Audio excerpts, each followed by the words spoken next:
Está aqui, né?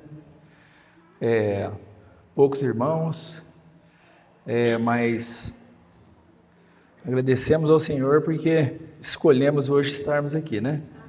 Podemos ter escolhido outras coisas, né? Mas aleluia por essa escolha. Irmãos, nós temos aí uma leitura, né? Sugerida para essa semana que passou, que ainda não terminou.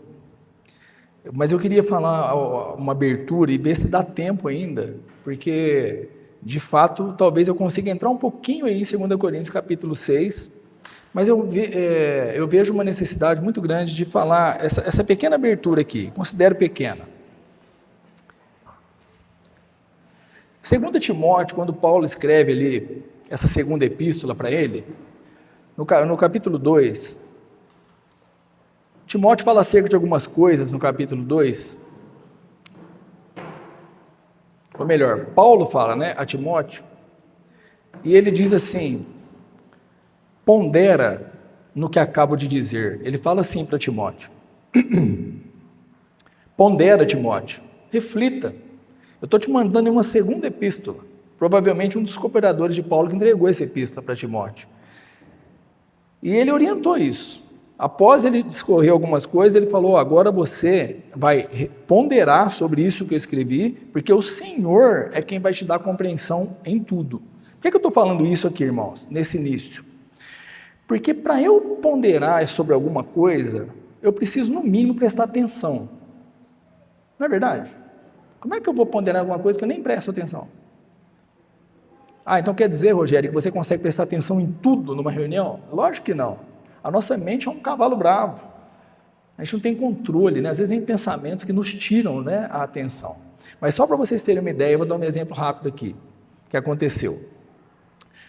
Tempos atrás, a gente estava reunido mais ou menos uns 10 irmãos, né? E há uma semana antes, a gente tinha ouvido uma mensagem com mais irmãos, um irmão falando ali, ministrando uma palavra para nós. E nesse ministrar, o irmão explicou um versículo e tal, e aquilo me chamou a atenção nessa explicação, né, que ele expôs. E eu fiquei e ponderei sobre aquilo, né, naquela semana. Aí depois, olha só, vocês estão entendendo aí a cena? Aí depois eu encontrei com 10 irmãos que estavam nessa reunião grande. Aí falei, irmãos, eu estou precisando da ajuda de vocês. Lembra que a gente estava junto ouvindo aquela mensagem, aquele versículo que o irmão falou? Aí 95% dos irmãos falou assim, qual o versículo? Aí eu falei, aquele assim, mas o irmão falou isso? Aí eu falei, irmãos, mas aí, para você ver, e eu também ver a minha condição, que nós às vezes perdemos muita coisa, porque não é fácil, né? A gente faz um ponto aqui, depois vai para outro aqui, mas por isso que, acho que Paulo alertou e falou, agora, Timóteo, você pondera, medita, vai diante dessas coisas, para o Senhor te dar um entendimento, né? Por que eu estou querendo dizer com isso também? Porque nem tudo, irmãos, nós podemos ouvir e dar por verdade, né? Eu devo considerar diante da palavra do Senhor. Outra coisa importante, que eu considero importante, que tem ouvido aqui entre nós, e eu fui diante do Senhor também para falar isso, é a questão do meu desfrute como filho, como membro, meu desfrute individual da pessoa, da palavra do Senhor, e o desfrute como igreja, como estamos aqui, coletivo, reunidos hoje. Certo? Irmãos, primeira coisa que nós temos que atentar na Bíblia é que a questão minha do meu desfrute, do meu altar pessoal, do meu desfrute da minha comunhão pessoal com o Senhor, ela não é mais valiosa do que a minha comunhão com os irmãos, e nem vice-versa. Eu não posso fazer enaltecer uma em detrimento da outra. As duas são de extrema importância. Por exemplo, preparar uma mensagem para trazer para os irmãos. Isso é uma responsabilidade muito grande, que faz você ficar todos os dias, várias horas, indo diante do Senhor, indo na palavra, em oração, né? E isso vale para quem? Só para eu que estou falando aqui hoje? Ou não vale para cada um de nós? Né? Então, quão importante é o nosso desfrute pessoal, porque o pessoal, irmãos, esse individual, não é individualismo, ele é para o coletivo, ele é para o corpo. Nós, por exemplo, quando a gente começou a estudar 2 Coríntios, nós estamos agora, lá no primeiro capítulo, que começa assim, o Deus e Pai de nosso Senhor Jesus Cristo, o Pai de misericórdias, né? O Deus de toda a consolação. Aí depois, se nós continuarmos lendo, nós vamos ver ali o seguinte, e preste atenção, que o consolo que nós recebemos, irmãos, olha só, até o consolo que nós recebemos do Senhor, que é para mim, ele não é para reter em mim, ele é para o outro. O conforto, a consolação que eu recebo é para confortar outros. Você entende que como é importante, então, a questão individual, que ela vai refletir para o corpo? Então, não pode simplesmente ser assim, irmão, desfruta lá sozinho, muito bom, mas o corpo, não. É muito importante, irmãos, porque se você não tiver o seu a sós com Deus, sabe por quê, irmãos? Algo que me veio agora aqui. Por exemplo, eu posso muito bem no meu trabalho, e eu faço isso, eu sou pecador, no meu trabalho eu me comporto de um jeito com o cliente, aí com o outro eu já me comporto de outro jeito, aí eu vou lá em outro lugar, já sou de outro jeito, e aqui na reunião ainda sou de um outro jeito, ou seja, nós temos máscaras, irmãos, admitam isso. Rogério, eu não percebo isso em mim. Talvez menos, uns mais, outros menos. Só que aonde nossas máscaras são retiradas? Quando eu estou na presença do Senhor. Porque ali, irmão, se você tem um pecado, esse pecado habitual, que às vezes ele está escondido ali, que você não fala para ninguém, diante do Senhor, na comunhão com Ele, você escancara isso. Né? Você vai chorar, vai se arrepender, vai ser exposto. Você vai expor esse pecado, que antigamente eu ouvia muito, né? O pecado oculto. Às vezes uma coisa que você não consegue, né, desapegar daquilo, enfim, então isso é muito importante. Outra coisa importante, irmãos, a vontade de vir às reuniões, por exemplo. Às vezes pode acontecer de nós virmos à reunião de maneira automática. Eu vou porque eu preciso ir na reunião. Outra coisa fruto de uma comunhão diária com o Senhor. Isso gera desejo de estar com irmãos, gera desejo, né? Outra coisa, manifestar em nós o amor prático pelos irmãos, que é o quê? Irmãos, você já ligou para o irmão essa semana? Você visitou alguém? Você demonstrou esse amor prático? Como esse amor vai se manifestar? Quando o Senhor fala em João 7, que ele fala assim, que aquele que crê em mim, no seu interior fluirão rios de água viva. É a mesma coisa. O seu desfrute do Senhor, contínuo, ele vai fluir esse amor pelos irmãos. Ele vai despertar você em relação a esse amor prático. Não é simplesmente vá e faça. É a mesma coisa de um dízimo, irmãos, de uma oferta. Se ela não passar pelo altar do Senhor, que valor ela vai ter? Para pagar uma conta de energia, suprir um aluguel, só isso? E diante do Senhor? Isso tudo, irmãos, por mais prático que seja, é algo espiritual. É diante do Senhor, essas coisas são espirituais.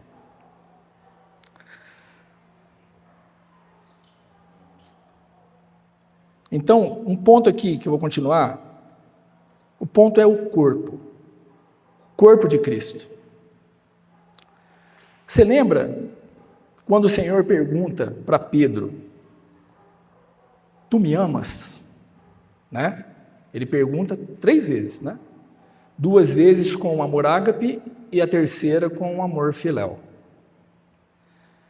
O que nós tiramos de ensino daí? O que Pedro aprendeu e é ensino para nós? Que para eu apacentar alguém, que para eu pastorear uma ovelha, eu preciso apoiar, não no meu amor, mas no amor do Senhor por mim. Esse é o amor onde eu tenho que me apoiar. Foi o que Pedro aprendeu nessa lição aqui. Ele aprendeu, o meu amor realmente é limitado, mas o seu não é. Então eu me apoio no seu amor por mim. Aí flui esse amor para os irmãos. E o mais importante ainda, irmãos, Agora preste atenção de novo. Eu vou falar se preste atenção várias vezes aqui. Vocês lembram, não precisa repetir, não precisa falar. Mas se lembra. Você lembra em que momento, presta atenção nessa pergunta. Você lembra em que momento da vida de Jesus, ou do ministério de Jesus, que ele perguntou isso para Pedro? Tu me amas? Pensa aí se você lembra. Talvez muitos lembram, talvez outros não. Se nós não lermos a Bíblia, não vamos saber. Pois é. Jesus, em João 20, nós vamos ver que Jesus ressuscita. Aí tem todas as aparições dele, várias aparições. Ele entra naquela casa, diz, paz seja convosco, não é?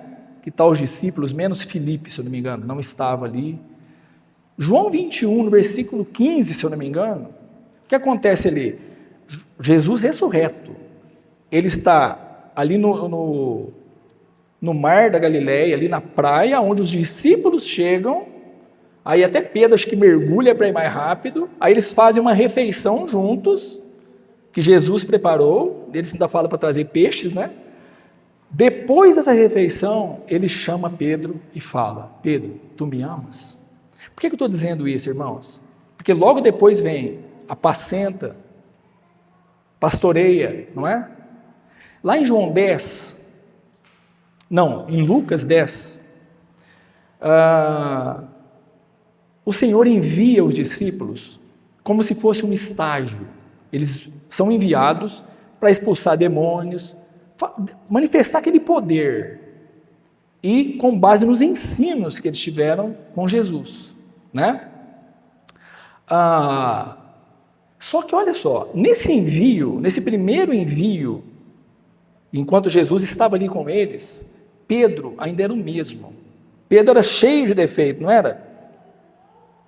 Impulsivo. João era conhecido como filho do trovão. João e Tiago, eles pediram para cair fogo do céu sobre os samaritanos. Eles ainda tinham todos esses problemas. E não tinham o principal, talvez o principal, podemos dizer, que é o Espírito Santo. Ainda não tinha sido derramado sobre eles o Espírito Santo. Então, irmãos, a questão de cuidar de irmãos, de apacentar irmãos, vem de uma experiência com o Senhor. A mesma coisa acontece no final de Mateus, quando ele fala assim, ide, portanto, fazei discípulos de todas as nações, tal, em ressurreição.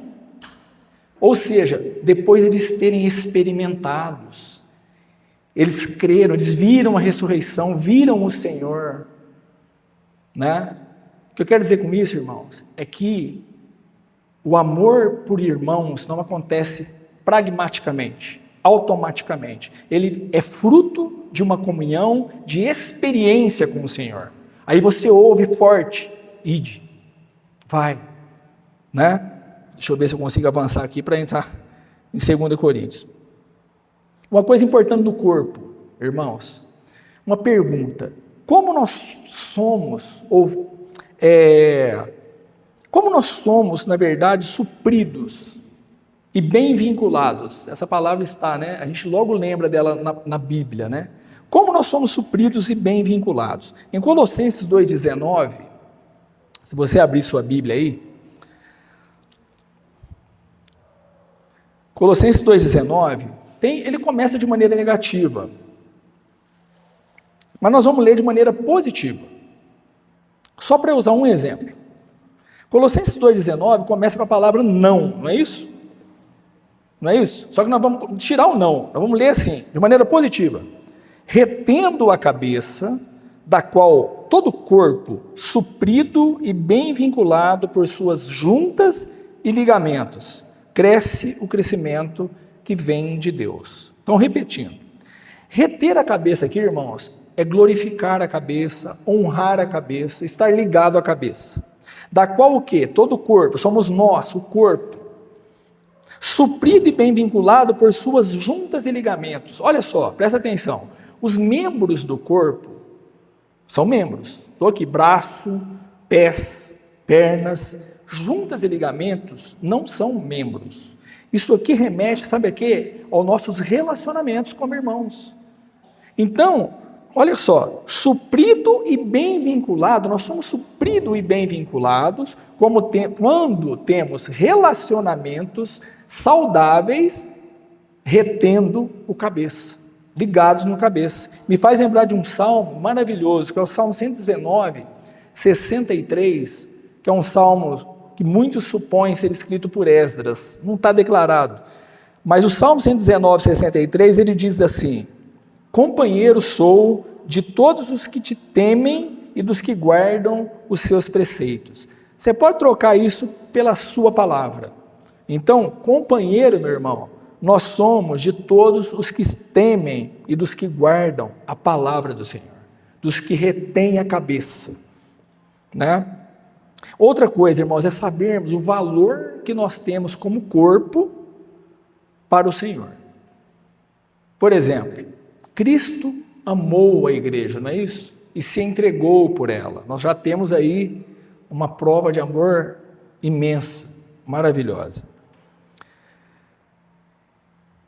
Em João 10, também, João 10, 29, Jesus disse assim: aquilo que meu Pai me deu é maior do que tudo. Vou falar de novo. Aquilo que meu Pai me deu é maior do que tudo.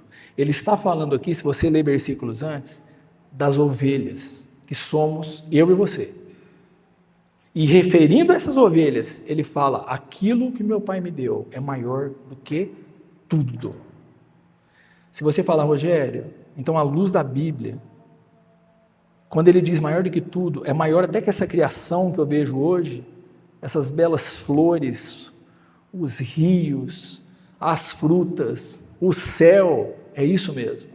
Porque esse céu e essa terra, e tudo isso vai passar. Vão ser feitos novos céus, nova terra, não é isso? Então, irmãos, hoje, para o Senhor, nós somos maior do que tudo. Ele fala que nós somos a obra-prima de Deus. Está vendo o valor que nós temos para o Senhor?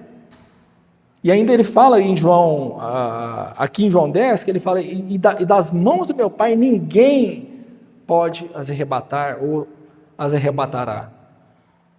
Em Atos 20, lá no versículo 28, também ele vai falar de um rebanho tem a ver com ovelhas, a qual Deus comprou com o seu próprio sangue.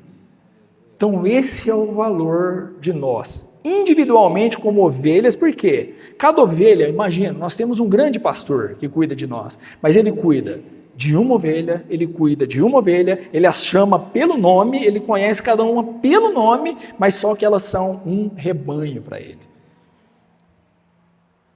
Então é maravilhoso, irmãos.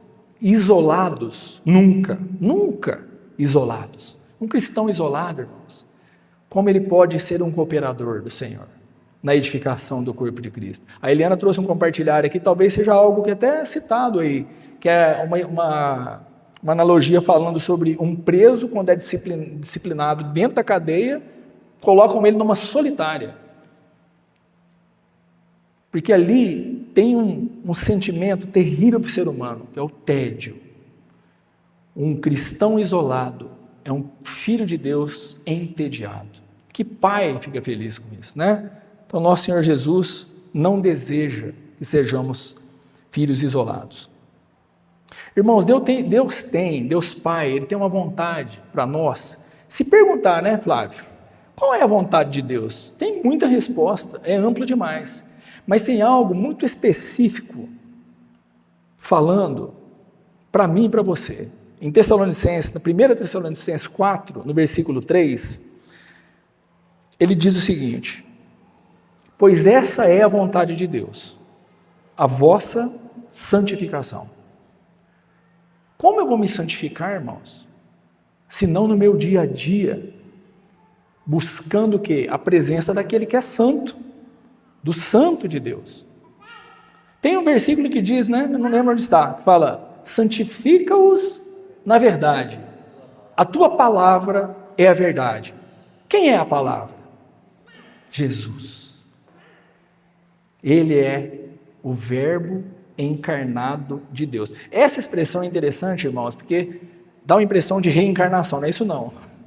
Encarnado, se tornou carne, se fez homem, né? Ele é o verbo, ele é a palavra de Deus, que é o próprio Deus. Então, como sermos santificados?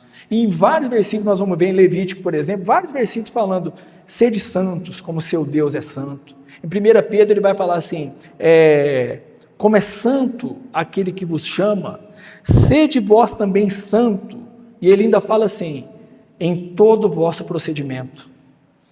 Irmão, ser santo em todo procedimento? Como assim? Aí parece, tem uma palavra que a gente não gosta, né, Marlon? Lei. Né? A gente não gosta dessa palavra. Mas realmente, irmãos, não é isso não. Fazer a vontade de Deus não é pegar uma lei e falar, nossa, eu tenho que ser agora um ascetismo, né? Não é essa a questão.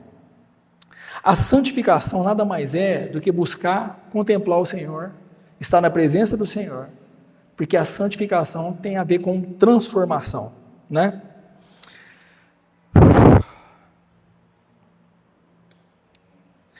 Irmãos, domingo passado nós ouvimos uma palavra falando ali de Neemias, lembram?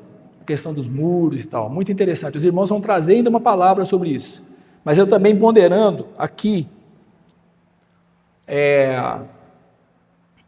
teve um primeiro grupo que saiu do cativeiro da Babilônia, que foi liderado por Zorobabel e Josué. Esse primeiro grupo que conseguiu sair para essa reconstrução, vocês lembram a primeira coisa que eles reconstruíram? Quem lembra pode falar. Não é teste não, tá? Primeira coisa que eles construíram, irmãos, estava tudo em ruína. Tudo. O altar. Primeira coisa. Não foi coluna, não foi nada. Foi o altar. Porque o altar é muito significativo. O altar, irmãos, é o centro da comunhão com Deus. Para eles ali, o altar era onde era derramado o sangue. Era um lugar de adoração a Deus. Então, antes de casas, antes de muros, até do templo, primeiro o que na minha vida? Altar. Parece que nós vivemos, irmãos, aquele versículo que diz, cuidado para você não cair, veja que não caia. Né? Você pensa estar de pé, cuidado, porque nós vivemos assim, ó, altos e baixos, vales e montanhas. Nós precisamos, irmão, desse altar, continuamente. Sem o altar eles não tinham comunhão, sem o altar eles não tinham o perdão, porque era ali que derramavam o sangue, naquela época. E sem o altar não havia a presença de Deus. Quem somos nós sem a presença de Deus? Né? Então eles não podiam começar nada sem restaurar o quê? O relacionamento com Deus. E tem um exemplo maravilhoso, ainda falando de corpo. Eu não vou entrar nesse versículo, senão não vou conseguir entrar um pouquinho, pelo menos, em Coríntios. Em Neemias, irmãos, presta atenção nisso.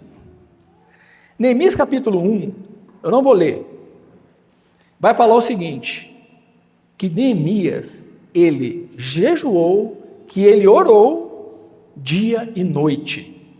Dia e noite. E ele expõe essa oração no capítulo 1. Ele expõe a oração toda dele. Ele estava em pecado, estava em idolatria, ele pede perdão, ele se coloca como um do povo, mas nós lemos ali, acho que é bom a gente ler, senão fica só o meu falar. Mas eu queria só um trecho, ver se eu vou encontrar aqui. Em Neemias 1, versículo 6, estejam, pois, atentos aos teus ouvidos e aos teus olhos abertos para acudires à oração do teu servo, que hoje faço a tua presença, o quê? Está aí? Dia e noite. Aí ele continua, mas eu só queria esse ponto, dia e noite. Por que eu estou falando? Porque quando chega o momento que em Neemias 2, acho que é 2, 4 e 5, no 4, ele fala assim, disse-me o rei, o que me pedes agora? Aí ele fala, então orei ao Deus dos céus e disse ao rei. Não é isso que ele fala? E na tradução King James, ele fala assim, eu fiz uma oração rápida, e nós ouvimos isso também. Irmãos, por que esse irmão, é lógico que diante do rei, você acha que ele fez uma oração em voz alta? Não. O que vocês pensam nessa cena? Orei a Deus, assim que o rei pergunta, ele fala que ora e responde. Foi uma oração audível? Não foi. Essa oração foi algo íntimo, que vem do fruto de alguém que orava dia e noite, jejuava dia e noite, que tinha uma comunhão tão intensa com Deus naquele momento. E esse, antes de responder, essa orei a Deus é o seguinte: eu tenho uma vontade, eu já orei ao Senhor, que agora essa vontade será selada através dessa resposta que eu vou dar ao rei. E ele conseguiu o que conseguiu e prosseguiu. Então, e nós vemos também no capítulo 3 aí de Neemias, é muito assunto aqui, irmãos, é difícil reter, né? Mas outra coisa, relacionado, e aqui eu vou terminar, a questão do nosso desfrute individual, altar com Deus e da questão coletiva. A questão de construir, nessas 3 grupos de pessoas que voltaram a Jerusalém, né? Essa questão dessa construção envolveu todo um povo, certo? Todo um número lá de filhos de Deus, de povo de Deus, vamos chamar assim. Em Neemias, nós vemos os muros, principalmente as portas e os muros, sendo reconstruídos. Se você ler o capítulo 3, você vai ver que ele vai citando assim: este edificou ao lado de tal, o outro ao lado de, tal. O muro pode ter 2 implicações importantes. Muro, primeiro, ele nos cerca para mantermos o quê? Uma unidade dentro desse muro, né? E também para nos proteger do que está fora do muro, que é o mundo, vamos falar, para não entrar as coisas. Mas o interessante é que se você ler Neemias, capítulo 3, versículo 10, 28, não precisa pôr não, 29 e 30, você vai ver lá o seguinte: que cada um construía o muro, mas também de frente à sua casa. Entende? Nesses 3 versículos você vai ver isso. De frente à sua morada. Por quê? Irmãos, a primeira coisa que nós temos que entender é que nós somos já vizinhos celestiais. Né? Nós estamos já tudo inserido para dentro de um corpo, de uma esfera do Espírito, e somos filhos de Deus. Mas tem uma questão hoje prática que eu preciso estar atento, sim, nessa questão do muro em frente à minha casa, entende? Espiritualmente falando. O meu muro. Por exemplo, como que eu vou ser um bom perfume de Cristo para os meus vizinhos, se eu não tiver a minha comunhão com minha família, minha comunhão pessoal, se eu viver só do momento aqui da reunião? Certamente, irmão, pouquinho cheiro vai sair desse bom perfume. Então eu só queria, irmãos, tocar um pouco nisso, para não ficar muito nublado uma questão de, isso aqui não tem muita importância, mas isso tem muita importância. Não, individual com Deus, muita importância. Coletivo com Deus, muita importância. Eles andam juntos. E o individual, você é para o corpo. Você não é apenas para você. Infelizmente, hoje encontramos um irmão, eu não conheço, a Eliana reconheceu ele. Aí, como é que você está? Ele falou, estou eu e meu Deus. Ele não reúne. Não sei como está a situação dele, mas essa é a vontade de Deus para um filho. Eu quero todos os meus filhos juntos, mas você fica separado. Lógico que não. Ele quer os seus filhos juntos. Eu queria fazer essa pequena abertura. Não sei se teve muita clareza, mas os irmãos possam ponderar sobre a questão do meu buscar, do meu altar com o Senhor, de tirar minha máscara toda e falar, Senhor, eu preciso ser eliminado por Ti, para que o Senhor seja formado em mim, e ser aquele que coopera com a edificação do corpo de Cristo, porque eu faço parte desse corpo. Então, louvado seja o Senhor por isso. Então, agora sim, Hugo, coloca para nós aqui, 2 Coríntios, capítulo 6, versículo 1. No versículo 5, ele vem falando o seguinte, que nós fomos feitos justiça através daquele que não teve pecado. Não teve pecado nele. Então, entrando agora no capítulo 6, versículo 1, ele diz assim, e nós, na qualidade de cooperadores com ele, também vos exortamos. Irmãos, palavra que hoje o cristianismo não tem, exortação. Você tem palavra de tudo quanto é jeito. A palavra que exorta, ninguém quer. É lógico que uma exortação feita por um homem, por um servo de Deus, que esteja usando isso, tomando isso como benefício seu, ou para domínio de pessoas, é lógico que está totalmente fora, e nós como filhos temos que estar bem apercebidos desse tipo de falar. Mas não é isso, porque é um versículo que eu não me canso de lembrar dele. 2 Timóteo 3,16 diz que toda a Escritura é inspirada por Deus, é o sopro de Deus, é o falar de Deus, e ela é útil para várias coisas. Primeiro, ensino. Nós estamos tendo ensino, irmãos. Você está buscando aprender Cristo? Porque é isso, o desejo de Deus é que você conheça Cristo. Esse é o melhor ensino, é esse foco. Aí ele ainda fala que a Escritura é útil para a repreensão. Você gosta de ser repreendido? Né, Silas? Você fala, não, eu gosto de repreender. Ser repreendido não gosto, não. Correção, para a educação na justiça. Em nenhum momento você vê a utilidade da palavra de Deus falando que não, sabe por quê, irmãos? Olha só, pensa o seguinte, pensa comigo. Se o meu filho, começa a crescer, aí ele nunca erra, e além disso cresce tudo bem, estudando, do jeito que todo pai sonha, se forma, trabalha, é honesto, é cristão, é tudo isso. Esse filho não precisa de nenhuma repreensão minha. Existe um filho assim? Não existe, não. Então, o Senhor vai sim, Ele vai te repreender em algum momento da sua vida, sim. Aí, se você aceitar essa repreensão ou não, aí já é um problema de cada um. É onde entra o membro, né? Porque ele fala que ele repreende, lá em Hebreus, fala que ele repreende a todo que toma por filho. Ele açoita, ele usa uma palavra forte, né? Mas enfim, voltando aqui. E nós, na qualidade de cooperadores com ele, também vos exortamos o quê? A que não recebais em vão a graça de Deus. Outra coisa que não é só para mim. O que é a graça? Podia ter uma explicação muito ampla. Deus amou o mundo de tal maneira que deu o seu Filho. Isso é graça. Graça também é aquilo que nós aprendemos que é um favor que eu não mereço, foi feito para mim. Isso também não é só para reter em mim, isso é para o corpo. E Paulo afirma em 1 Coríntios 15, no versículo 10, ele fala, eu recebi, essa graça que eu recebi, não se tornou vã. Paulo fala isso. Mas antes de prosseguir com esse versículo, vamos refletir numa coisa.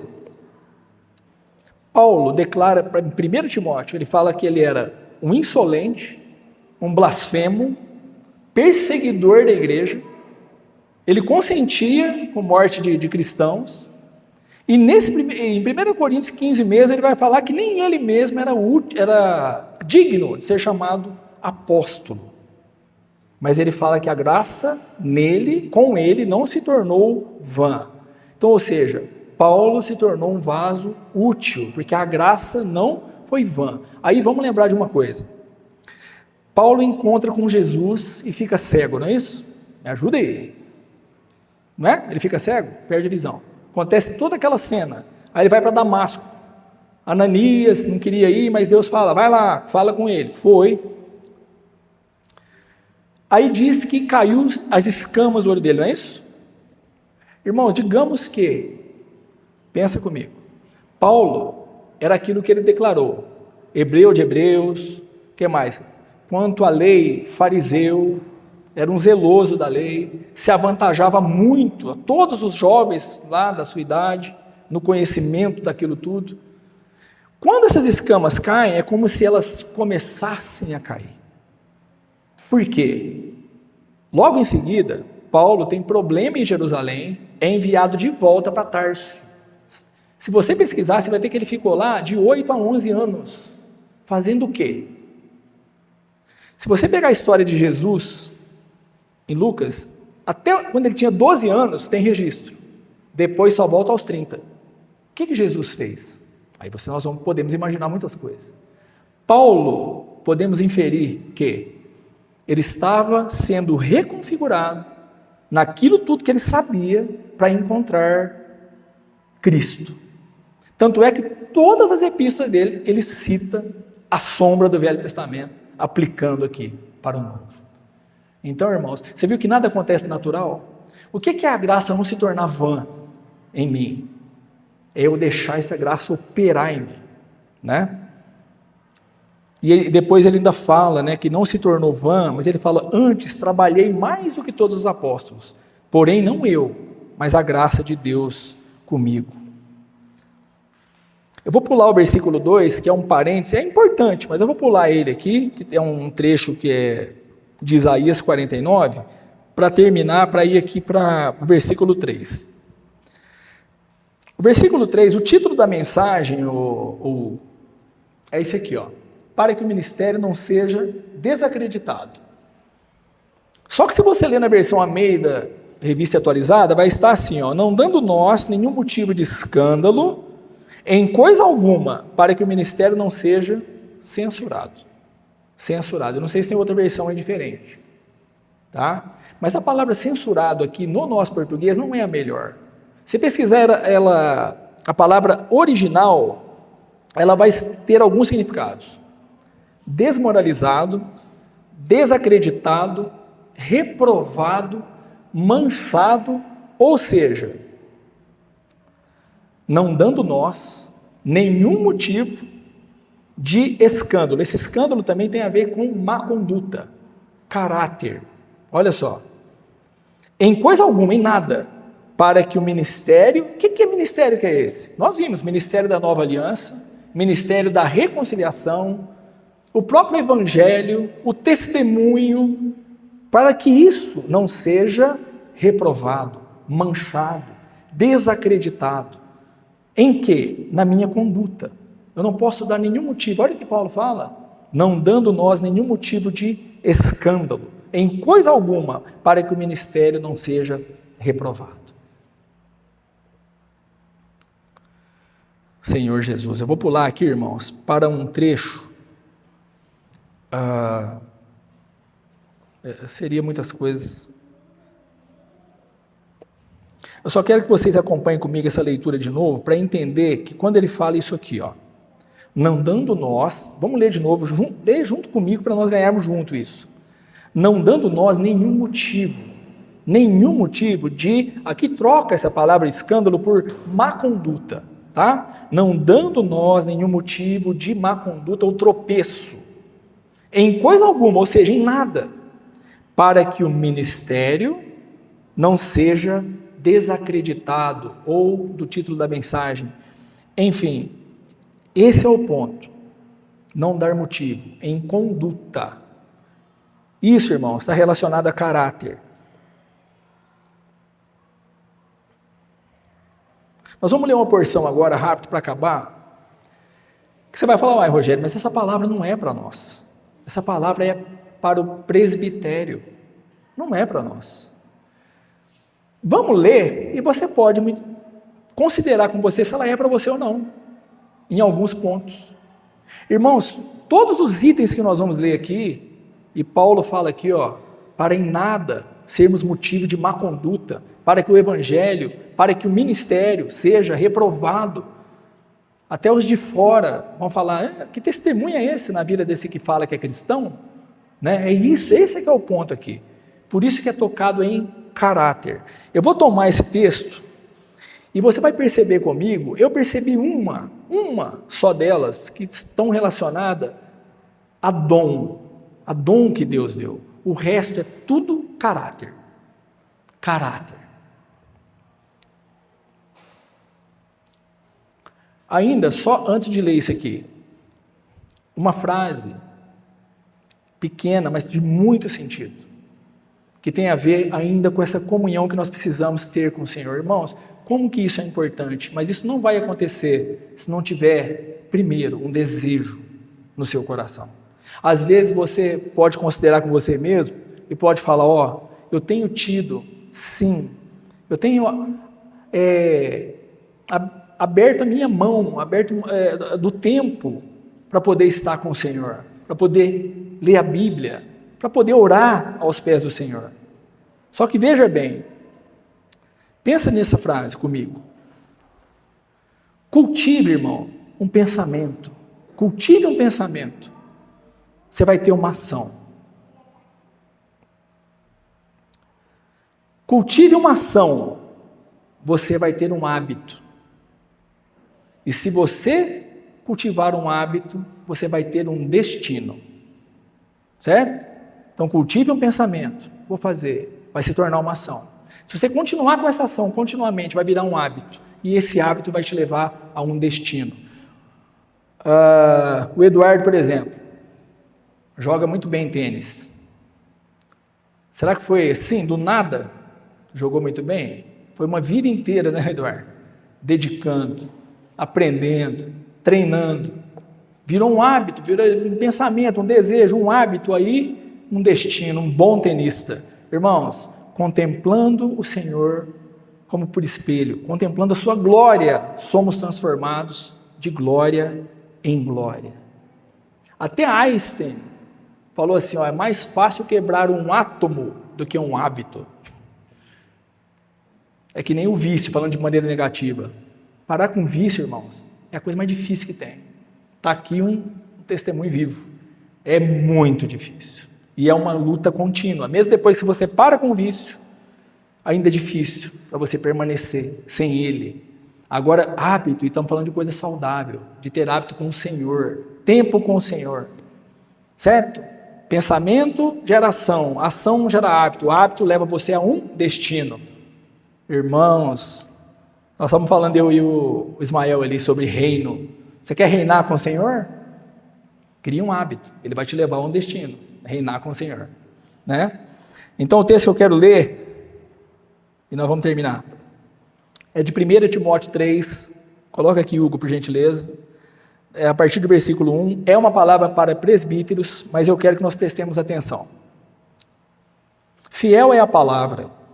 Se alguém aspira ao episcopado, excelente obra almeja. E quero deixar claro, eu não sou presbítero, tá, irmãos? Eu estou aqui, pela misericórdia do Senhor, que convida para falar uma mensagem. Presbítero quem elege, se você ler em Atos 20, 28, é o Espírito Santo, que sela. Não é o seu voto, nem o meu, nem porque é mais bonito, nem porque fala melhor, não é. Quem dá esse selar é o Espírito Santo, daqueles que são líderes. Muitas vezes atropelam a vontade de Deus, mas o Espírito é que vai selar esse presbitério. É necessário, portanto, que o bispo seja irrepreensível. Olha agora esse item, esposo de uma só mulher. Serve para você ou não? Temperante, significa equilibrado.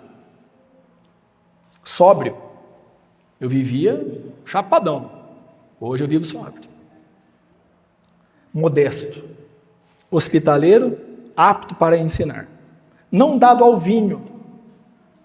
Não violento, serve para você ou não? Porém, cordato, ou seja, pacífico. Inimigo de contendas, não avarento, amando, apegado a essas coisas da terra, que nem demasiadamente apegado. Que governe bem a própria casa, para aqui. Rogério, lá em casa eu governo bem. Lá eu falo, a água para. Lá eu mando. Lógico que não é assim. Ordem divina. Deus, Jesus Cristo, homem, mulher. Quem governa a sua casa, irmão, se você permitir reter o cabeça, ser encabeçado por ele, é o Senhor. Você não tem possibilidade de governar nada, não. Da maneira que agrada o Senhor, não. Então é nessa ordem, tá, irmãos? Que governe bem a própria casa, porque eu sou governado pelo cabeça, né? Criando os filhos sob disciplina, com todo respeito, não dando nós. Opa, aqui eu já ia entrar no outro versículo. 5. Pois se alguém não sabe governar a própria casa, como cuidará da igreja de Deus? Não seja neófito, recém-convertido, imaturo na fé, não tem experiências. Como eu posso ajudar um casal, um filho que está com problemas, tal? Enfim, irmãos, isso é muito sério. Para não suceder que se ensoberbeça.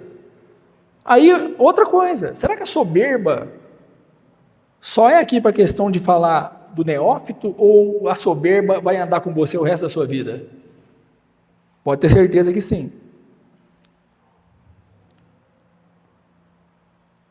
7. Pelo contrário, é necessário que ele tenha bom testemunho dos de fora. a fim de não cair no opróbrio, na vergonha, no laço do diabo. 8. Semelhantemente, quanto a diáconos, se servir para você também, vamos lá, é necessário que sejam respeitáveis, de uma só palavra. Irmão, se você fala para alguém assim, ó, ô irmão, não, eu te ligo daqui 15 minutos, e não liga em 15 minutos, você não é um homem de palavra. Aí você pode falar, Rogério, você é radical demais. É porque, irmão, saiu da sua boca, que você ia me ligar em 15 minutos, eu vou esperar os 15 minutos. A não ser se aconteceu alguma coisa, um acidente, sei lá, você morreu, aconteceu alguma coisa. Porque senão eu estou te esperando. É porque as pessoas são assim. Ó, espera 5 minutinhos aí e tal. Irmãos, isso tem a ver com caráter de filho de Deus, de homem de Deus. Por isso que lá Tiago fala que nós somos de ânimo dobre. Sabe? Fica ali, ó. Eu sou instável. Para aquele lá eu cumpro horário, mas para esse aqui não precisa muito não. Não inclinados a muito vinho, não cobiçosos de sorte da ganância, conservando o mistério da fé com a consciência limpa. Está aqui, ó, consciência limpa. Eu menti para alguém hoje, acabou a consciência, né? Amanhã eu minto de novo, aí ela começa a cauterizar, não é isso que aprendemos? O 10. Também sejam estes primeiramente experimentados, olha só, interessante, bispos, tá? Presbíteros, experimentados. Experimentado, irmão, não significa um irmão de 70 anos com cabeça branca, não. Você pode ter um irmão de 70 anos, cabeça branca, que não é um irmão experimentado. E que tem uma vida de igrejar há 40 anos. Isso vai depender do quê? Voltamos lá, no meu quarto secreto, pegar minha Bíblia, amar a presença do Senhor, entender o significado da questão do corpo. Experimentados. E se mostrarem irrepreensíveis, exerçam o diaconato. Nós não servimos homens. Eu amo muito aquele trecho de Atos, quando fala da igreja de Antioquia, porque fala jejuando e servindo ao Senhor. Servir ao Senhor, irmãos, é servir os irmãos, é servir o corpo. Mas não pense na questão automática de que é um serviço, porque em tudo há um serviço, né? Preparar aquela refeição ali, por exemplo. Isso é considerado serviço? Sim, é considerado serviço. Mas tudo, irmãos, é que nem eu falo, se tudo não passar pelo crivo do Senhor, né? Se não for por amor real, de um fruto de um amor verdadeiro, isso vai se tornar um peso para você. E no seu interior, você vai servir, mas sem o prazer que Deus deseja, né? Que o Senhor deseja. O diácono seja marido, tá vendo? De uma só mulher, óbvio, governe bem seus filhos e a própria casa. O último diz, pois os que desempenharem bem o diaconato alcançam para si mesmos. Aí é membro, tá vendo? Justa preeminência e muita intrepidez na fé em Cristo Jesus. O versículo que lemos como base nessa parte mais central aqui do que o Senhor colocou no meu coração, foi a questão de, não dando nós nenhum motivo de má conduta, de tropeço em nada, para que o ministério não seja reprovado ou desacreditado. É uma palavra, falei um pouco rápido, o que era para ser mais detalhado, acho que está gravando, os irmãos podem depois poder ponderar sobre isso, né? Ponderar sobre a questão principal, irmãos. Só para finalizar, não coloquem uma balança onde uma coisa vai pesar mais que a outra em relação ao seu desfrute pessoal e ao seu desfrute como corpo, como igreja. Os dois têm igual valor, tá? E o seu individual, o meu desfrute, por exemplo, se for só para mim, para me reter, não é nada para o Senhor.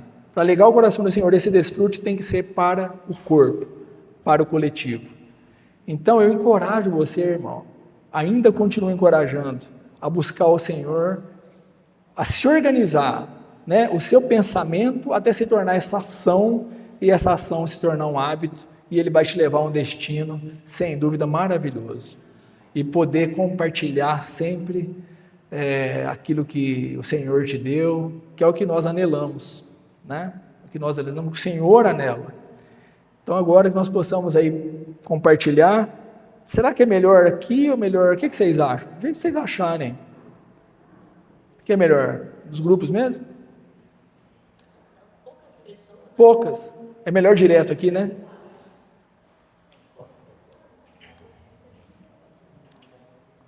Amém, irmão.